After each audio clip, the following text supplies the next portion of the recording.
Welcome to the 393 Legacy, a Gorilla podcast. And with us today is Elise Baier. Elise, thanks for sitting in on the show. Good to be here. So we're back to the top of the alphabet, obviously, and we are excited to have Elise today, and we'll visit with her in a minute. Quick preview of next week. It's going to be very quick because it is spring break. And so there's nothing to really preview except hopefully you get out and enjoy the beautiful weather. It's supposed to be nice, whether you're staying home or whether you're traveling. We wish everybody safe travels and a safe spring break and a happy spring break. So it's that time of the year where it's very humid today, and it does have that spring feel. And so excited that next week we get a little bit of a breakaway, and then it will be a mad sprint to the finish of the 2024 school year. Boy, that sounds crazy, doesn't it? It is crazy. Yeah, we were just counting the number of weeks until you walk across that stage. So when you come back, it'll go quick. So Elise, we'll welcome again. Thank you. So for the listeners, you might give a shout out to your parents, who they are, and just anything else you'd like to let the listeners know. My parents are John and Shelley Baier, and my brother is also a Solomon alumni, as well as my mom. My brother graduated in 2018, and my mom graduated in 1994, I believe. So. You shouldn't have done that. Your mom might have wanted that to be said, but hey, there you go. Now you can put the years together. Yeah. So perfect. She's going to love that shout out. Yeah, she's going to love it. But yeah, I'm the last one, so. Well, that's great, though. And it's great that your mom and you both graduated, and your brother all graduated from Solomon. So that's unique and special at the same time. So the Gorillas have run through and through in the family. So as we get into the interview today, I said it was going to come. It's coming. It's already here. So I can't brag on the purple people anymore and the people going to K-State. So we have our first one that's headed, and it is a great school to go to, and I give them a bad time. But it is an awesome campus. It's an awesome school. So you might tell the listeners you're headed to the University of Kansas. That's hard to come out of my mouth even. But I wish you nothing but the best. But you might tell them why you're going to KU and what made you decide on headed to Lawrence. I love being in the city of Lawrence. It's somewhere like where I feel at home, and my family have always been very big Jayhawk fans. So I don't know, when I went there on a college visit, I just had like that feeling where I knew I wanted to be there for the next 4 years. So yeah, I did not visit KU, but I joke about this, and that's surprising, but I wish I would have. And so the reason why I say that is I had the opportunity to spend a couple summers there, 5 or 6 summers, to where when I was still coaching basketball and had the opportunity to work, of all places, the KU basketball camp. And so I had the opportunity to meet Coach Williams and then Coach Self and work on their camps. And so I would agree with you. It's a beautiful campus. Got a chance to actually go into some of the buildings and do tours there. And I wish I would have toured it as a senior. Yeah. I still wouldn't have liked the Jayhawks, but I may have attended there just because of the academic side. And so although you are a Jayhawk fan, it's good that you're going to be studying psychology. I'm going to be. Mm-hmm. And then so when you get done studying psychology, you might tell them what the future plans are beyond that. After I graduate and get my bachelor's degree, I'm going to, in hopes, be a clinical psychologist. So. Well, awesome. So that's not something that, when you're a 7-year-old, that's what you dream of being. Yeah. So talk about the journey and how you have arrived at that decision. Well, my freshman year, I took a lot of Mrs. Vincent's classes, and one of them being human growth and development. And that kind of like sparked my interest in psychology and behavior and things along those lines. And then I also did online college psychology last year, which furthered my interest. And since then, I've just been really excited for that. Good. That's just not something you hear people wanting to grow up to become. Yeah. But that's also cool that you got that experience here at Solomon, to where Miss Vincent's class, obviously, it prepared you for at least exploring that opportunity. So good. Going into that, you brought up Miss Vincent's class, and so might already know the answer to this, but what are some of the classes that maybe shaped in high school, that maybe shaped who you are and why you decided? You obviously alluded to that with Miss Vincent's class going into KU and going into psychology, but is there any other classes that have helped shape you? I think being in art with Mrs. Cooper also, because, I don't know, being there has always been very enjoyable for me because I love Mrs. Cooper. I love the atmosphere in there. A lot of my best friend Brooklyn is art for sure. Like, that's her thing. So being in there with her is just always fun. And then I would like to sit, like, not even in a class, but being with Jody and helping her out whenever I can has definitely been experience for me. So. Well, great. There's a couple of our good teachers, and you've mentioned 3 of them there with Miss Howard and Mrs. Cooper and Miss Vincent. So that's great. You've done a few other things here at Solomon, activity-wise.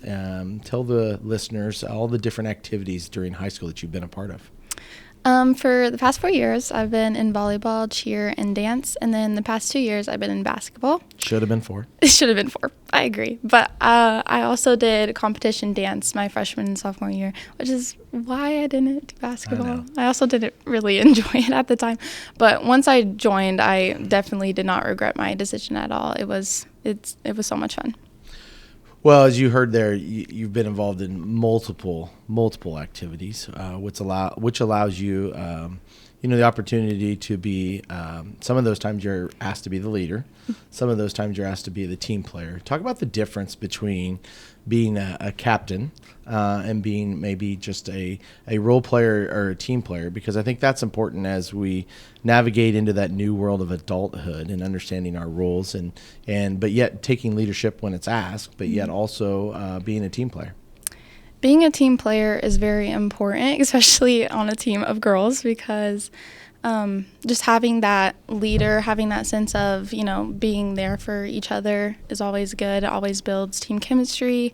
And I think that this year it has really improved compared to a lot of the other years because we've all just been a very collective group, and it was very, very family-based, I feel like. And that's always good on a team. So, yeah. Less drama equals yes. better results. It may not come with wins, but it's a lot more enjoyable to go day to day. For sure. Very enjoyable. For sure. Yeah.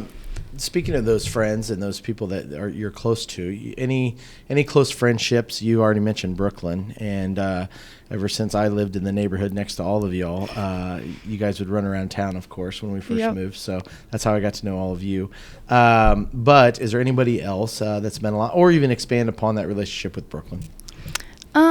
It's mainly just been Brooklyn, but I've also been very close with my teammates like Ashley and Tatum and Emerson. We've all been very close for a long time, especially me and Emerson. We've been, neighbors and grew up together. So that's been very nice to have someone very close on a team with me. So. Well, good. That's in a small town, it's great that you can have multiple friends, and like you're involved in so many activities, so you're friends with so many people, and that's a great thing. What about some experiences, maybe with our underclassmen? And I say this because as you were a junior high kid preparing for your journey into high school, that sometimes comes a little bit scary. You had a brother that could tell you, the ins and outs of being a high schooler, of course. But maybe some recommendations for our underclassmen into our 8th graders as they prepare. Even as a freshman, you're not who you are. Yeah. You're not the same person you were as a freshman. So any words of advice for the upcoming freshmen or for those that are going to be here next year taking on leadership roles? I say stay true to who you are and don't let anybody, influence your decisions in a bad way, of course. If they're going to be good role models, then obviously look up to them. And, also work very hard because you never know what could happen. So good. Each and every person, their journey's a little bit different. You've been very focused on what you want to do. Mm-hmm. You've taken 29 college credit hours, so you're going to go into KU with 29 hours. So when we start talking portrait of a graduate and market value assets, and those are words that hopefully our listeners will become to hear more and more about. But for you, that market value asset that you have is 29 college credit hours, which is awesome. Okay, because that's going to help hopefully reduce the cost of going to KU down the road a little bit by at least a semester, maybe even 2, because you've got post bachelor's degree in front of you, of course, so that's going to be more cost. But you might talk about some of those classes and how much that's meant to you as you move forward to KU. Well, I think my first college class was in my sophomore year, college biology, and also college speech. College speech was an experience. It was very scary, but I think it furthered my communication skills and leadership skills and just the ability to talk in front of people like this. True. So, yeah, that's been really good. That helped me a lot. And then last year I did college psychology and soc, which obviously plays a good role. Right up your alley. Right up my alley. Yep, for sure. Yep. And then this year I had college statistics and college algebra, which has been good. It's been good. That's all I got to say about that. Well, yeah, that's been a little bit of a challenge this year for the listeners. I know what you're alluding to. So it's been a little bit unusual because college algebra especially, there was no it was all online. And when I say online, like it was all online. Yeah. The teacher was there to grade papers, and that's about it. So it was a challenge for everybody. Good experience, learning experience. Yes. And that's sort of what you want to do. You want to have the opportunity to sort of not fall on your face, because none of you fell on your face, but to sort of push through when there's a challenge. Yeah. And so you want to do that here in high school, which is why we want to do that. So we hope that everybody gets 9 at least college classes, or 9 credit hours, in college, if that's the direction they want to go, or at least explore it. And you've got 29. So kudos to you. As we talk about some of the appropriate to share online and over the air, but maybe some experiences besides the activities that you talked about, or just memories through high school that are funny memories or memories in the classroom that you'd like to share with the group. Well, my sophomore year, the boys basketball team went to state, and I feel like our school spirit was like out of this world that year. Like it was a very enjoyable experience to get to cheer them on at state. And yeah, that was just a very fun time. And I was going to say, I would say on Saturday night here, even though we didn't win, and I know that was heartbreaking, but those 2 days here would be every bit as cool as it was at state, because the student section was rocking, cheerleaders were rocking, the band was rocking. It was a fun environment both nights that we hosted here at Substate. So that's a credit to you and the cheerleaders as well as the student section. That was fun. It was so fun. Yeah. I wish I was that way every Tuesday and Friday night. The stands were packed. It was packed. Awesome. It was great. It was a lot of fun. So glad that you that's the thing about activities. It's not just those that play it. Yeah. It goes for everybody. And you could tell that the experience that you talked about as a sophomore, as well as just the other night. So, yeah. What about, there it is. See, we didn't get it done in time. So, yes, it is a school setting, and so now you get the bell. Yep. So she's going to be a little bit late to government, right? No, you don't have government? No, I have You have in the art. afternoon? You have art. Okay, Yeah. going to be a little late to art. As we wrap up the podcast, I think yours is a unique challenge, not just because you're going to KU, but I think the way that you've been focused in what you're going to do, and that you're bound for college. You set your mind up at an early age. What maybe led to that decision so early, whether it was junior, or when was it, when you knew that you wanted to not just go to KU, but you knew you wanted to go to college and you wanted to pursue that avenue?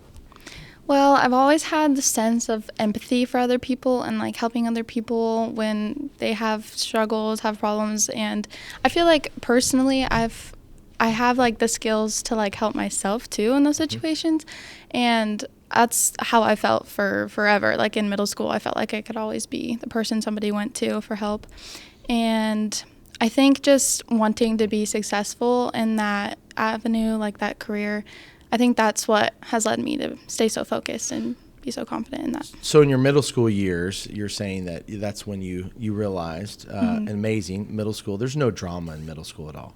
None whatsoever. So None. That was tested early. But but that experience, though, really led to some of your decisions, though, too. Last thing, you've got elementary teachers. You've been here all 13 years, correct? Okay. And so I forgot earlier, because usually we talk about that. You went straight in and mentioning the high school teachers, and I forgot to even mention, because we have some amazing elementary teachers through the years, and you've been here all 13. So any of the elementary or middle school teachers you'd like to give a shout out to? Mrs. Noggle has always been a lovely lady. Even last year I went, one of my hours was tutoring and mentoring, and I went down there in her classroom and I got to experience helping out those little kids, and it was awesome. It felt so good.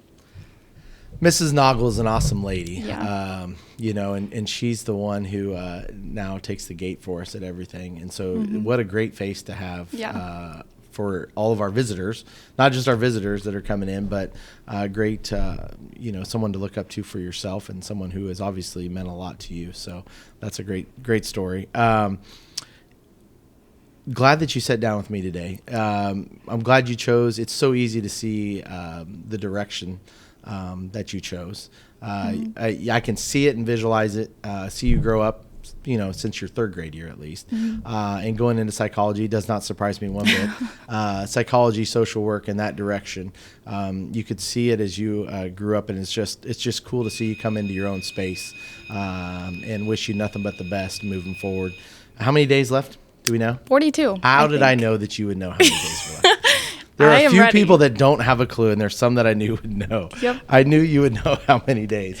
42 days left. Does that include weekends or not weekends? Not weekends. Okay. Just school days. Just school days. 42 days until you are a Solomon graduate, along with your brother and your mother. Cool story. Thank you for sitting down today. Thank you. Everybody have a wonderful spring break. We will see you in a week and a half, 2 weeks. Hopefully you get a chance to check out a few of our other features. We're going to have some other things coming out besides visiting with our wonderful seniors. Hopefully you check out the podcast on our library and Mrs. Sarah Reardon. And we'll be visiting next week with Dakota Rice. Or not next week, but in a week and a half we'll be visiting with Dakota Rice. And we'll be coming at you this spring with a few of our other teacher features. But until then, make sure you like it and share it on Spotify and YouTube. But until next time, we'll see you. It's the 393 Legacy, a Gorilla podcast.